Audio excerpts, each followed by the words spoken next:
Hey,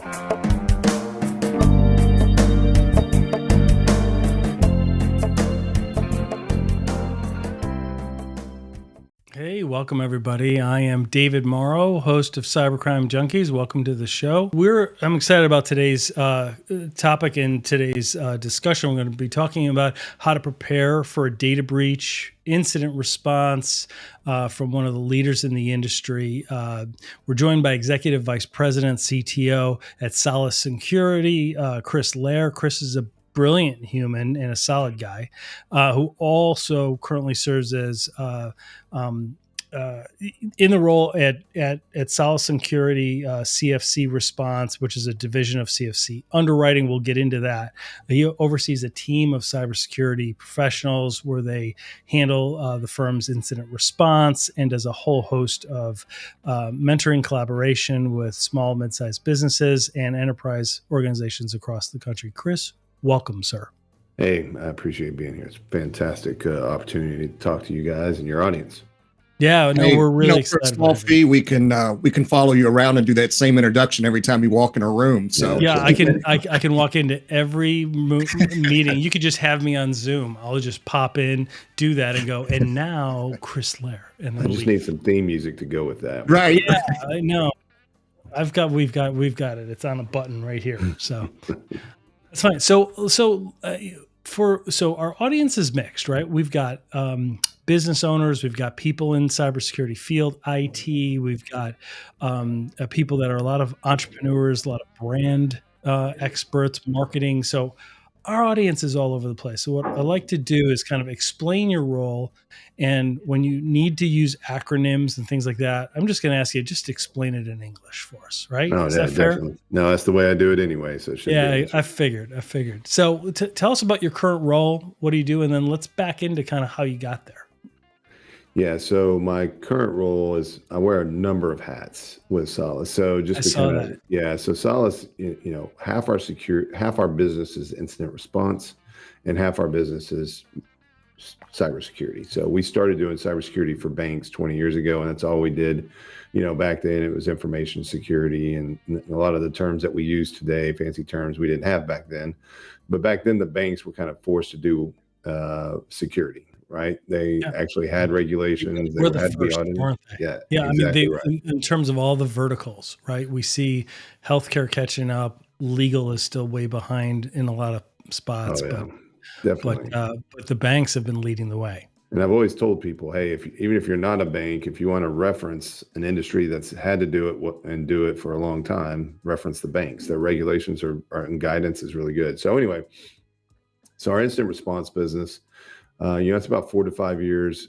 We did that. We just kind of stepped into it. I was at a peer group meeting. There was a friend of mine. They had a particular case, ransomware case. Somebody just called them out of the blue, and he said, "Hey, we don't do this. Can you?" And we said, "Sure." And we worked that case, and it just happened that that particular case had an insurance policy, and behind that insurance policy was a company called CFC, and they let us do the work. And they liked the way we relationship grew. Oh, yeah, exactly. Very quickly.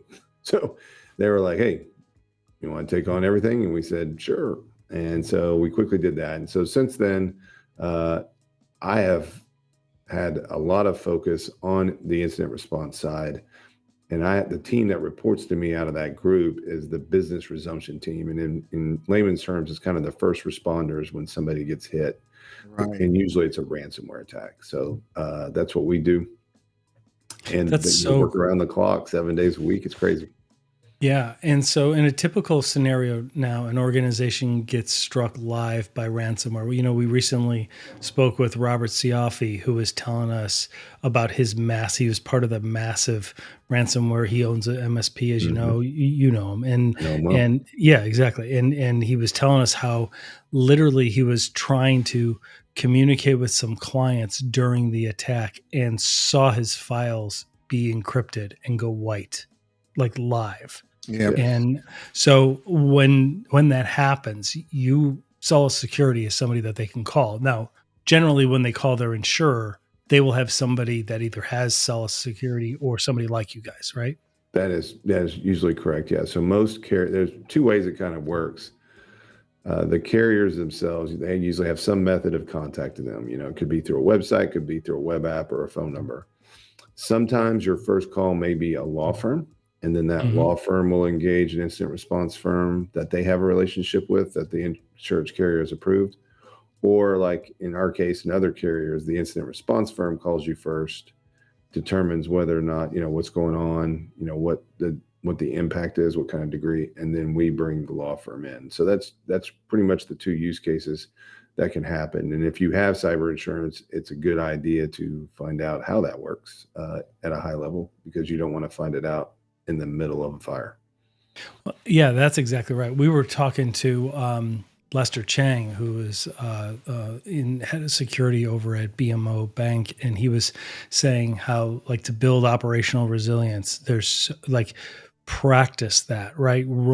Go through at least annually, go through, and because if you have policies, that's great, but until it hits the fan, you're not going to know. It's almost like a living RACI document, right?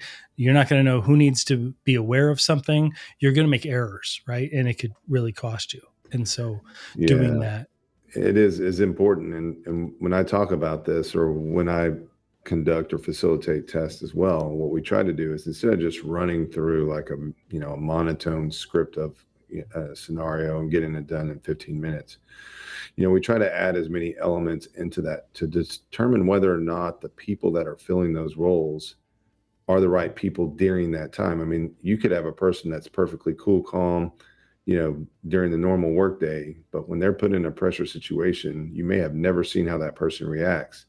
And the last thing you want to do is put somebody like that in a critical role in a disaster or incident response situation, and they just flake out or get upset, or teamwork is super key at that point. So really going through the rehearsal is more than just not knowing the stats, but just knowing the people and knowing, hey, do I have the right people in the right seats during an incident situation? Yeah, No, that's a great point, because I think a lot of times organizations overlook that aspect. Like, the person can be completely qualified, have the right skill set, but you don't know how they're going to execute given the scenario that they're in until you put them in that scenario. So that's a really great piece. I'm glad you shared that, Chris. Yeah, and especially, not to, pick on them, is if you saw, especially in the small business world, you have, usually single owners, and those people, their business life and their life flashes before their eyes when these things happen. I mean, they immediately see the bad that could happen out of this. Their business could close down. They may have to lay off employees. I mean, there's a number of different things that could be the outcome of one of these attacks. And they usually are the ones that freak out the most. It's amazing. And, what I usually say is the first 24 hours after one of these events, it's pretty calm. People are pretty cool, but it's after that first day, kind of these things set in, and that's where you start to really see those emotions boil up, and they, a lot of times, they take it out on the lawyers or ourselves, which we didn't put them in that situation. We're trying to help them get out of the situation.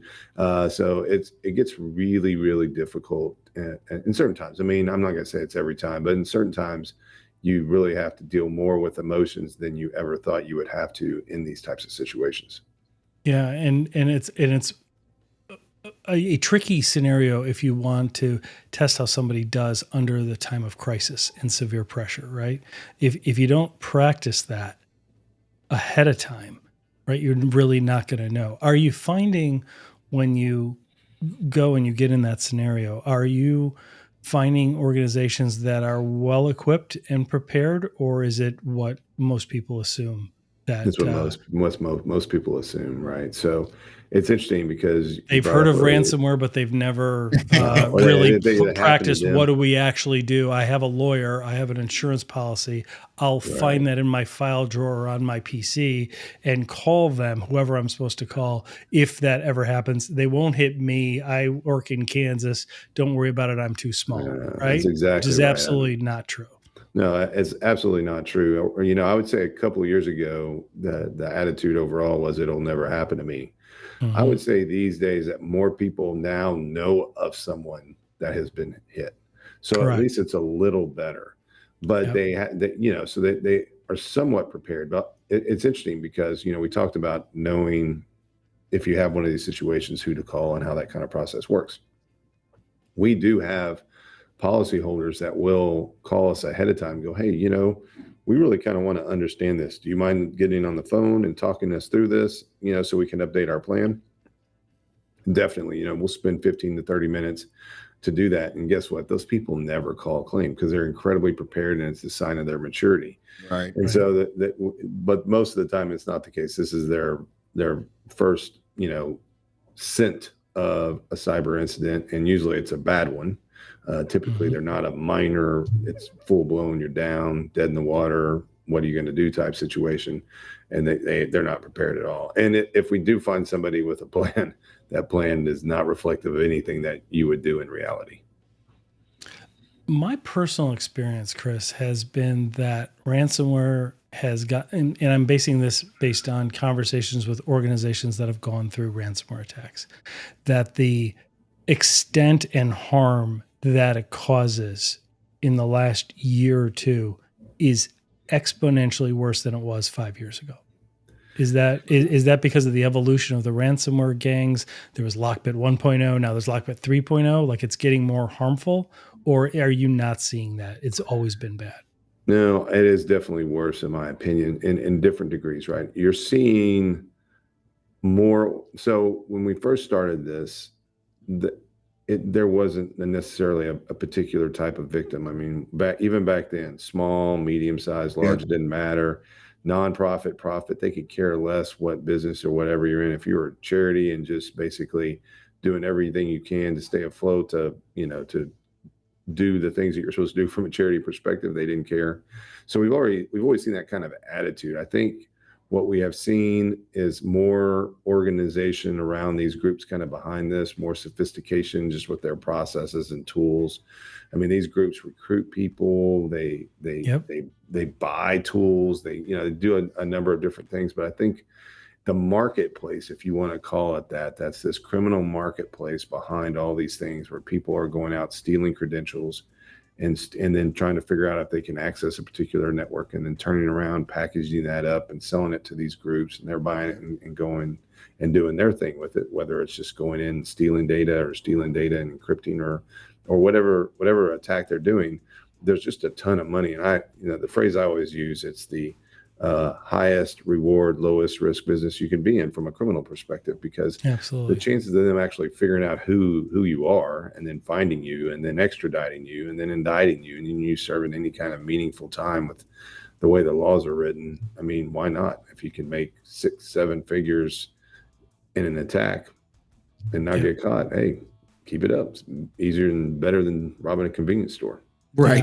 And speaking with people that are affiliates in those ransomware gangs on the dark web, like we've done, or speaking with people that are regular contact with them, there are rules of engagement, right? If they live in a country that doesn't really have extradition in the United States, so long as they don't go after organizations that are tied to that country, they're left alone, right? Yep. And it's just about making money. And when we talk money, we're not talking a new car or a new house even, right? We're talking buy an island type money. Yeah, you're exactly. I mean, the people behind those groups are amassing a lot of money. And I've always said it, even before the Russian-Ukraine conflict, and people ask about this, it's like, if you're Russia, let's just, not all these people emanate out of Russia, but let's just say for the argument's sake, they do, for the majority of them do.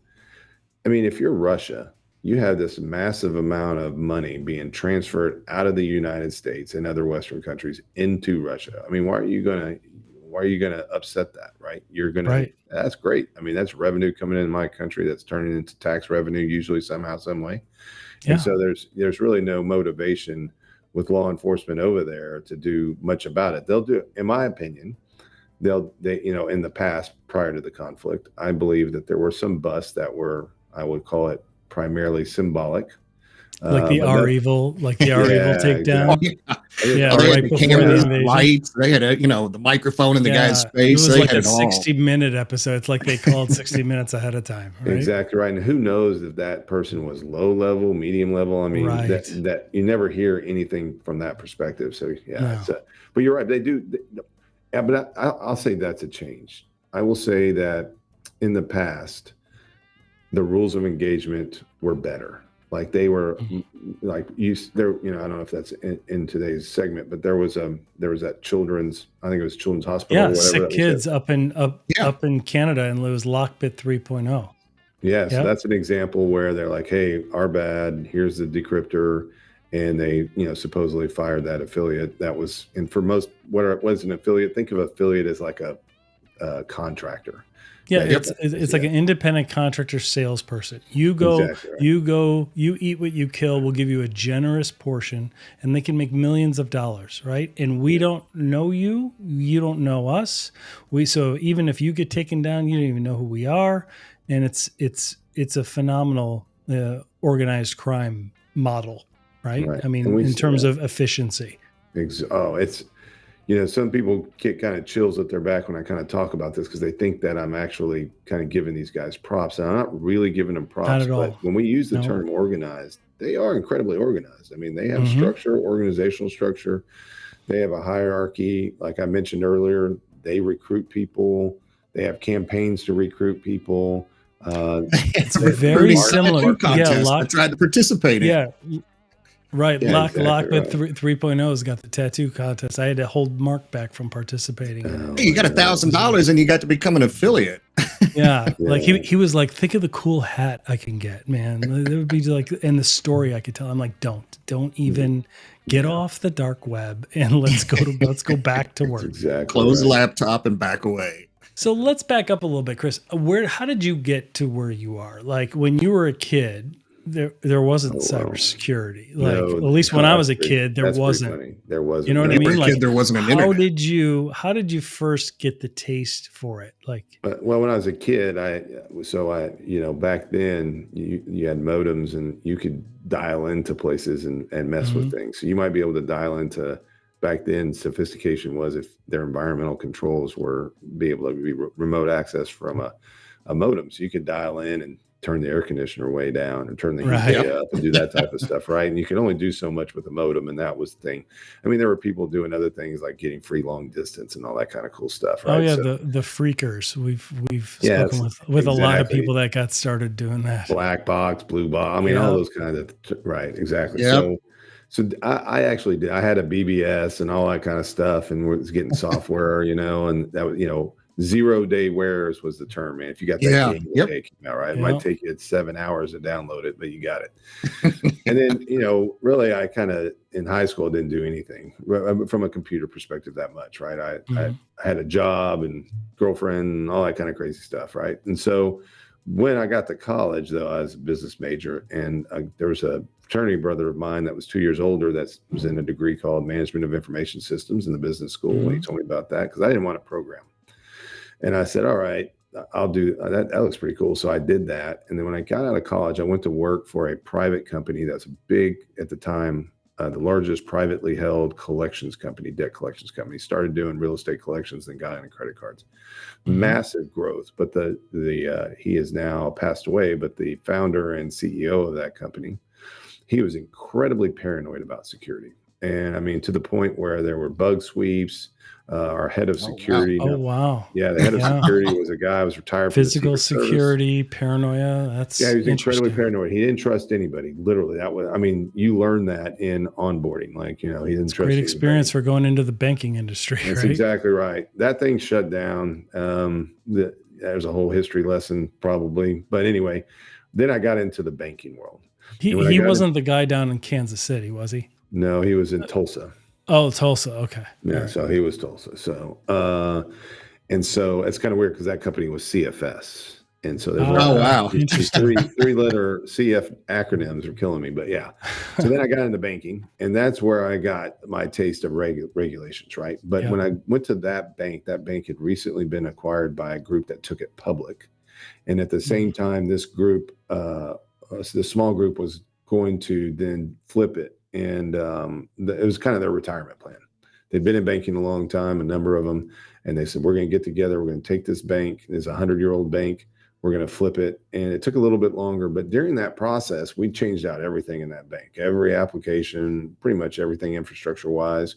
We did some acquisitions ourselves and everything, but then we got acquired by a larger regional bank. But anyway, that whole point set me up for security. So when I was at that bank, I met a gentleman by the name of Terry Oring, who worked for a company at the time called S1. And S1 is an online banking software company and IVR, phone response, right? And they had started a managed security service practice in MSSP for banks. And but then the dot-com bust kind of hit. They sold that book of business off to what is today SecureWorks. And Terry decided, hey, I'm going to form my own company. And he came to me and helped him come up with his name. And from there, we became a client. And I was a client of his from that bank prior to being acquired. And then after acquisition, we were a client. And then I worked at that bank for a while. Went over and worked over at USAA. So people that know of USAA, if you've been a member or even seen the commercials, those commercials, I'm not going to comment, they're terrible. But anyway, but from a USAA perspective, it's based in San Antonio where I'm at. That is one of the most secure culture companies that you're ever going to be a part of. Like, it's amazing. But you walk in there, so everything, like even getting on campus, you got to show your driver's license. There's a sticker. Getting in the door, I mean, you can't tailgate anybody. The way the systems work there, I mean, it's incredibly secure. But it's incredibly open once you get in there, meaning like it's a very positive culture. But from a security perspective, you know what you're supposed to do and you're not supposed to do. And so what was interesting about the bank is the bank was very audit focused, regulatory, just all the time. You know, by the time I was done at the bank, I think 70 to 80% of my time, I was reviewing reports and signing off on stuff instead of actually doing what I'd signed up to do, which was IT. Right. But then when I got to USAA, I kind of saw the other side of it, how you can still get work done. And then in a very secure culture. And it was an amazing place. I'm not going to underscore how amazing, and I learned a lot there. But then it was a good time to come over at Solis, and we're going through a period where banking was flat.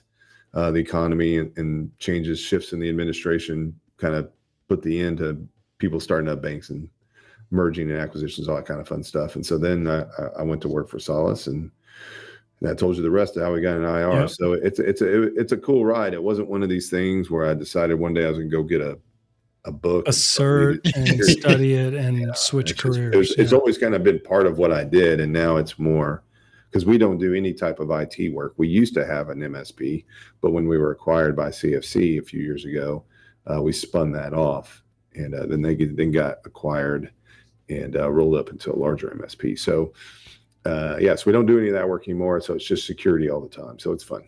Excellent. That's a phenomenal background. So in the banking industry, compliance obviously is key, right? Yes. And the federal regulations, et cetera. So there's always a discussion around how does compliance relate to security? Because they're not the same whatsoever. They're interrelated.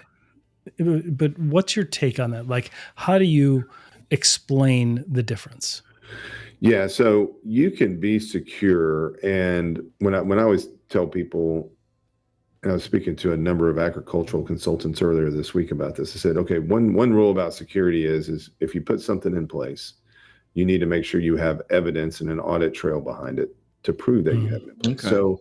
So if you kind of think of it that way, from secure, you're making sure the place is secure, your assets are secure, your data is secure, whatever. And then kind of the compliance part is the evidence that you have it in place. Now, it gets a little bit different depending on the industry you're in. Is from a compliance perspective, you may have to articulate the way you do things in very specific terms. So if you're in healthcare, you're going to want to make sure that your policies and the things that you're doing and the things that you're writing fall in line and use the verbiage and vernacular that are in regulations around healthcare. Same thing goes with banks. You're going to use banking terminology and that stuff. And often you may get into companies that fall in different industries. So you may have to have one report that is the same data, but is presented 2 or 3 different ways to appease whatever you need from a compliance perspective. So that's the big deal. But the other thing about compliance is is that security may have its own compliance.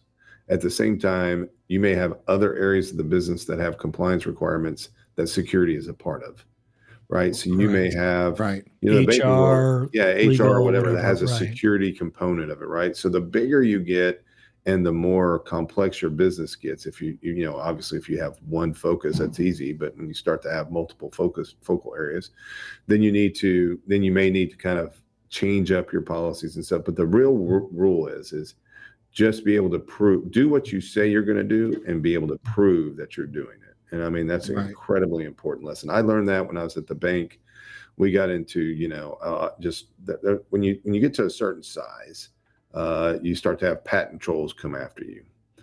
And one of the things that really helped us was with policies. And when you would have the other party's attorneys question you about policies, and you could show those policies, you could show a history of those policies being reviewed, and you could show the evidence that you were doing what you said you were doing with the policies, it was very hard for them. And believe me, they're going to try to find a crease, a crack, or whatever they can. Oh, sure. So that's the real rule, man. You can do all the right stuff in the world, but if you just don't have the paper trail behind it, when it comes time to prove it, you're going to face a losing battle. Absolutely. So compliance is the proof that you are implementing security policies and systems and tools, right? And you may do a lot more than what compliance requires. So you rarely, because you can be, is it fair to say you can be compliant, but still not be securing your organization's brand? Exactly right. Yeah. That's exactly right. I mean, you can take, I'll give you an example. When NIST 853 came out and that's the NIST for the people that the DoD contractors that handled controlled unclassified information. That was a compliance deal. It was written from a security perspective, but I knew people that were in that space, and they could do things to check those boxes. And then from a security perspective, you go, that's not really enough, But from a compliance perspective, they could check the boxes. They could check the boxes, right? Yeah, so it's rare that you could say, "Hey, I'm this compliant and I am secure," with a industry regulation or something like that. I mean, so yeah, and then really, in of course that you're seeing it over there with CMMC now is you want to be audited because you want to be proven. You want to be able to pass an audit time and time again. And if you have a good auditor, they're usually going to bring some benefits to the table and say, "Hey, maybe you should do this, do that. Maybe next time you do this test, you should bring this other person in," that type of stuff. Good. And so that's really where you're at when it comes to compliance, is doing the right thing, is being able to continue to improve that going forward and continue to be audited. Yeah. So when you guys are doing IR, and that's incident response, coming in right of boom, right? Meaning after the incident has happened. Right. What are you finding in terms of how long the criminal adversary, what a lot of people just deem and they call hackers, right? But not all hackers are criminal adversaries. Yeah. So we kind of how long are they inside? Yeah, threat actors. How long are they usually inside a network undetected before people start noticing or detecting? And it's going to vary, I'm sure, based on it is going to vary. What systems they have in place. Mm-hmm. The groups that are going after the big dollars usually are in there longer amounts of time.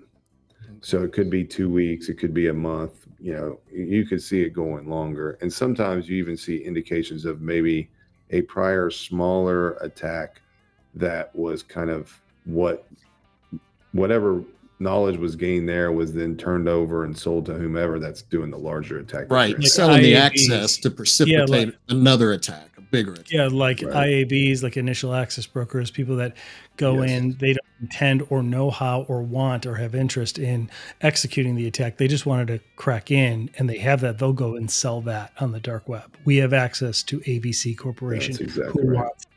Right. And for those out there, they actually have money back guarantees in a way. So if that access doesn't work, then they have to return whatever funds were transferred to them by the person that bought them. So again, kind of back to this kind of marketplace and the objective. The thing about time, though, is we do see some groups that get in there very quickly, right? And we see those types of attacks are like, we've seen these attacks where they just go in and encrypt hard drives. They might use BitLocker. Right. In the past, there was a tool, and they never developed their own tool. They would use some off-the-shelf disk encryption tool through ransomware as a service, right? Right. Yeah, so but they would just go in and encrypt your hard drive, so you can't get into jack squat. You then have to buy whatever the BitLocker keys they set for you. Those guys, that's all they're after. They're just after to lock you up, get paid, and get out. But these other guys, the lock bits and these Play and all these other ransomware groups that are out there today, they're the amount of data they're taking, right? So it used to be they might take some 100, 200 megs, and then it got to a couple of gigs, but you're starting to see in the a terabyte plus. I mean, even cases up to 10 plus terabytes of data. So that's going to take some time. So they're going after not only the intellectual property, but as much customer information, employee data, everything, so that they could blackmail the that's potential exactly victim. what it is. The more and what's interesting about Lockbit, and this made news probably a month or 2 months ago, maybe. So when you're dealing with these threat actors, one of the things that you try to do is you say, okay, hey, they go, we took your data. You're like, prove it, proof of life. And they would provide you samples of what they took, or maybe a snapshot of a directory structure, something of that nature. But they came out and said, hey, we're not going to do that anymore, because they ran the statistics. They probably had their numbers guy in the back, and they were crunching numbers, and they found out that the people who ask for the file listings and the proof are the ones that are least likely to pay. So they've taken a stance that we're no longer going to get proof of life. So now, it used to be a big deal for people to say, well, I'm in this situation. What data did they get? Oh, that's meaningless data, or, oh my God, that's embarrassing data, or whatever. Because a lot of people miss out on, hey, it's not just about credit card numbers and social security numbers. It's about data that can potentially embarrass you as a company, maybe as an individual. It could create strife between customers or vendors or whatever you have contracts with. So there's a lot of leverage that these guys use. And so having that proof of life helped make those decisions. But without it, now people are like, they have to kind of do their best to guess, because, back to the earlier, like, what do you see how well people are prepared? Right. We rarely get into an organization that's been hacked where they have like good logging in place.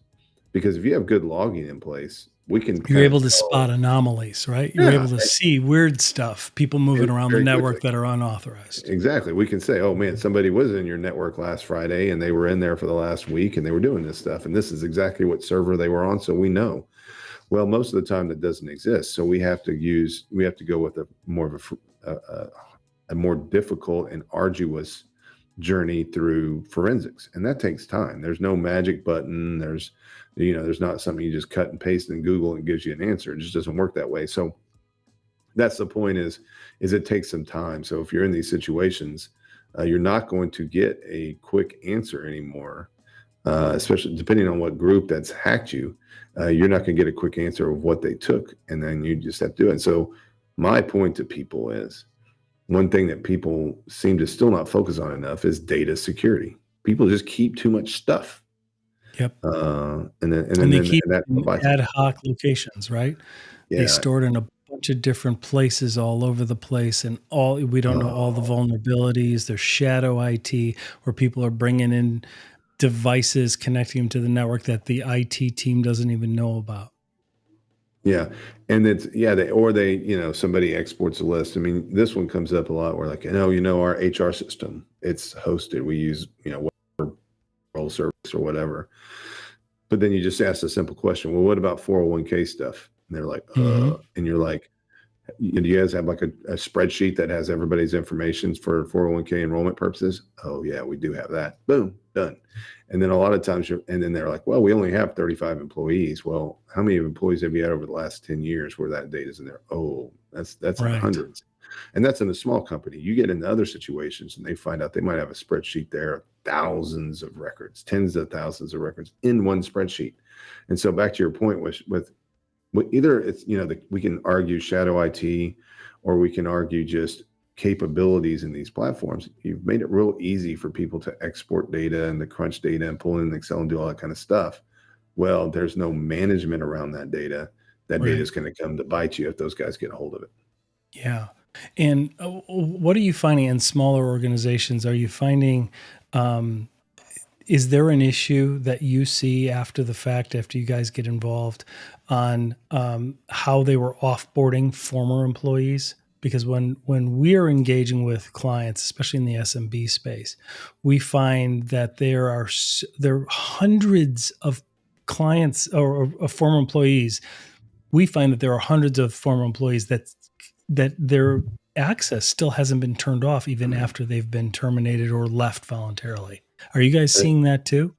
Yeah, you definitely see. That's one of the first things when you get in there. And if you just do like a quick just glance at Active Directory as an example, I mean, just usually the number of accounts that haven't logged in the last 90 days is greater than the number of accounts that have logged in.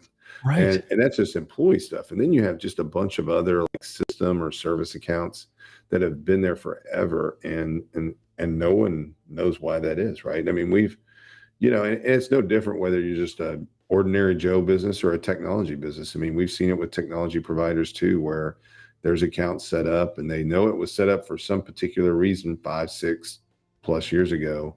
They just never did anything about it. They just left it alone. Maybe somebody glanced across it. It kind of comes back to that compliance piece, right? If you have pieces in place that you have normal reviews and you ensure that those reviews are done, you should be able to catch those things and deal with them. But no, I mean, it's interesting though, those number of those stale accounts, we don't see those stale accounts. And I don't want to say they're not a risk. They're a huge risk. Don't get me wrong. But obviously the bad guys find an account of an active person through phishing or whatever, and they grab those credentials. Then once they get in, then they take advantage of maybe some of those other credentials that are in there that have admin access. And the same thing goes with platforms like Microsoft Office or Office 365, Microsoft 365, whatever you want to call it. Small organizations have the tendency to give everybody or a majority of people global admin access. It's incredible. And for whatever reason, we want to make sure they can reset a password or do whatever. And oh my gosh, that's brutal, because all it takes is one mailbox to get popped and then the whole tenant is popped. And so, it's small business and account control, whether it's Active they're all Directory, interrelated. Yeah, and they're all interrelated, aren't they? Because we see, poor security awareness training happen across the board, and then users have terrible password policies. So when they become a former employee, right, being able to compromise, and they're in a couple other data breaches because of some app that they logged into or whatever, and they use the same password, right? Then those former employees, those passwords, those usernames, et cetera, could be used to get right into your organization. Yeah, and then once they have that, I mean, it's just too easy for them to move around the network. I mean, that's the other thing we see is, and I mean, look, small companies, you can get too small where this doesn't make any sense. But there's a point where, the access is one thing, just cleaning up your data, getting rid of old data that you don't need. But the other part of it is you need to look at your network and understand if there's areas where you can segment things off, right? I mean, it's amazing how many networks, even larger ones, I mean, in the thousands, where it's just one big giant, what we call a flat network. So once an attacker gets in there, it's easy for them. They're able to go everywhere. They just run a discovery tool that everybody, it's just an open source download type discovery tool. They're not using anything fancy. They look around the network. They see exactly a server that's called file server or files or FS or whatever. They know that's where they're going to focus. And it makes it easy. When you segment things, it makes that much, and you segment things correctly, it makes things a lot more difficult for them to do discovery and look around and poke around and that type of stuff. I mean, virtualization is a great example. We see where people have the hypervisors, which is kind of the command or the management for all of your servers. That just sits on the same network as everything else. So the attackers find that, they get into those, they lock all the people that need access out of those hypervisors. So you can't even get into that to shut down a server, restart a server, whatever you need to do. And so, yeah, it's just people, I think when phone systems came out, people segmented for phone systems. They just left it alone. And 20 years Right. later, no one's in the small side of things. Enterprise, they're taking it to the micro segmentation degree. Right. But so, yeah, and segmentation, incredibly important in today's world. People would just do that. It would be make it a lot more difficult for these bad guys. Yeah, absolutely. And so outside of ransomware, are you seeing that when the attack doesn't involve ransomware, that threat actors are inside a network for longer or for less time? So if you take I'm away just curious if you see any difference. Yeah. Well, not so. There are some groups that just go in and take data. Right. So I would say And it's pretty just sell similar, it right? or whatever, right? Yeah, they just sell it. So they might be in there a little bit shorter of time because they're not worrying about the encryption part of the deal, but it's negligible. It's not that big of a difference. I would say the majority of the stuff is ransomware and email compromise cases. And obviously email compromise cases, those guys are just lean and mean. They get in there and they make their connection, they pull down email and they're off to the races. So they're usually not in there that long. But we also see a number of website breaches where they, either take over a website or they access a website to get into the back end. We've seen it where they're accessing a website and they pull everything down to then go create a fictitious form of that website to try to redirect people there. Yep. And so it's on those particular situations, it's a little bit more difficult to ascertain what we call that dwell time, which is the time that they were in there for. But answers have done the best about being in the longest, especially when they focus on data exfiltration, because all that they're trying to stay under the radar. And so the longer there, the more that data you can kind of slowly leak out and see. No one's going to be on their computer going, man, the internet's slow right now. He goes, oh my God, somebody's exfiltrating data. Those guys are much better trained in that. And so that's why they're in there for longer periods of time, so they can sit under the radar, do what they need to do. And then when they're done, flip the switch and you're dead in the water. That's great. Hey, as we wrap up, Chris, and I really appreciate this, give us some insight on the cybersecurity insurance industry right now. Is it, we've spoken to people that have said that unlike several years ago, it has really hardened. It has gotten very difficult for small and mid-sized businesses to even obtain cybersecurity insurance. What are you seeing? Yeah, I would say that, there was a period of time, depending on the particular industry you're in, it really, size wasn't as important. I mean, size is important, but that's a certain, and I'm not a insurance underwriter or anything of that, but I know enough of it to kind of speak to it to a certain extent. A lot of it was really kind of came down to the industry that you're in and the size, right? So if you're a certain, because there was sometimes where you might be bigger than they want to write, right? Your revenue size might be to a certain degree where you're too big to write, you're too small to write, so you fit the sweet spot in the middle. And the insurance side for before all this stuff really started popping, I mean, they were selling policies and things were going good, claims were there, but the premiums being paid, that it's a business, right? And everybody was happy. When you start seeing these larger scale attacks and the damages, and then you also have seen laws kick in that require even more legal work and notifications, and there's a lot of expense with notifying people that have been compromised. Yeah, you start to see the insurance carriers say, hey, look, we're gonna dig deeper now, and we're gonna look at things a little bit more closely, and we are going to not just be so lax when we're writing policies. And then, hey, we're going to have certain requirements. And, I've seen them all over the board. I mean, I've seen carriers out there that have 4 or 5 pages worth of questions that you have to answer. Some of those questions, I'm like, I don't even understand what that question means, but you put it on there. Okay, whatever. You probably found some security guy in the corner that had nothing better to do. Wanted to throw a bunch of acronyms at you. Yeah, something that's even apply to somebody that's got 10 employees. But anyway. And then you have other carriers that don't have as many questions that are still trying to ascertain. But I think the other key is that, hey, you can still get it, right? I think what I've heard is cyber insurance, yes, the pricing has gone up, but other forms of insurance have gone up as well. Right. And it's still overall an affordable thing to get. And so if you're not getting anywhere with a particular broker, You may talk to another broker to see if they have another carrier out there that's willing to write you.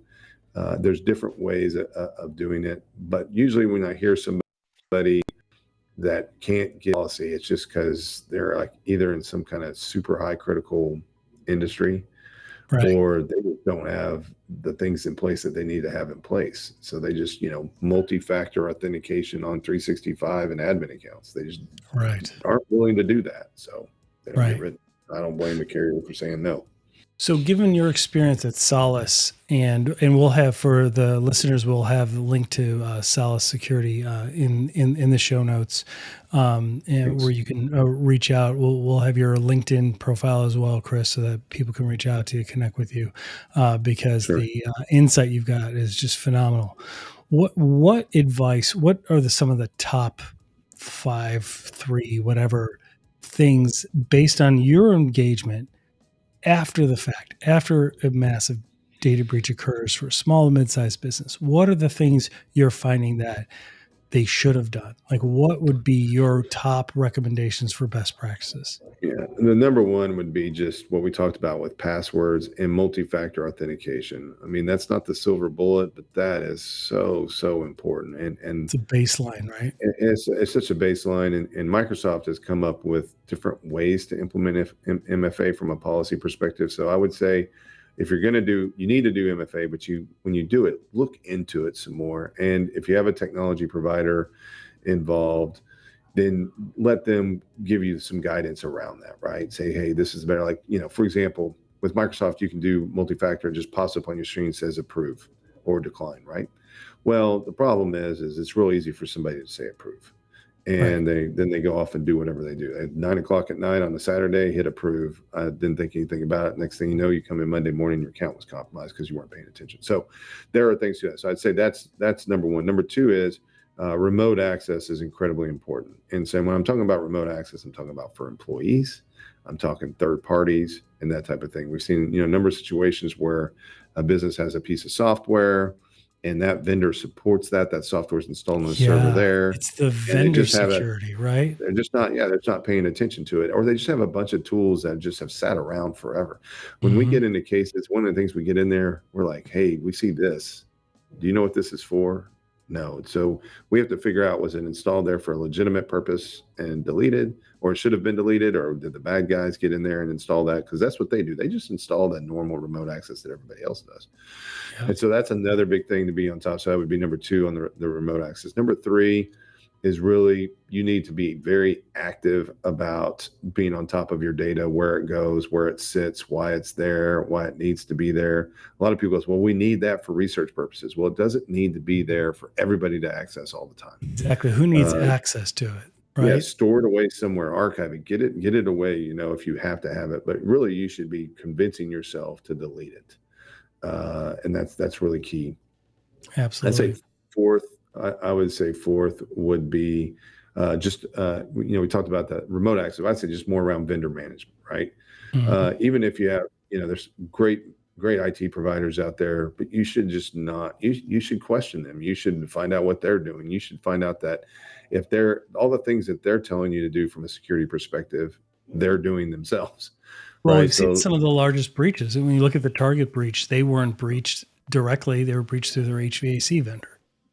That's right? Exactly right. And they were doing a lot of things great, but the problem was they didn't have any evidence. So they got hammered even worse because they couldn't prove it, back to that earlier point. That gets back to the compliance piece, right? Yeah, like exactly showing the evidence, documenting that you have those things done.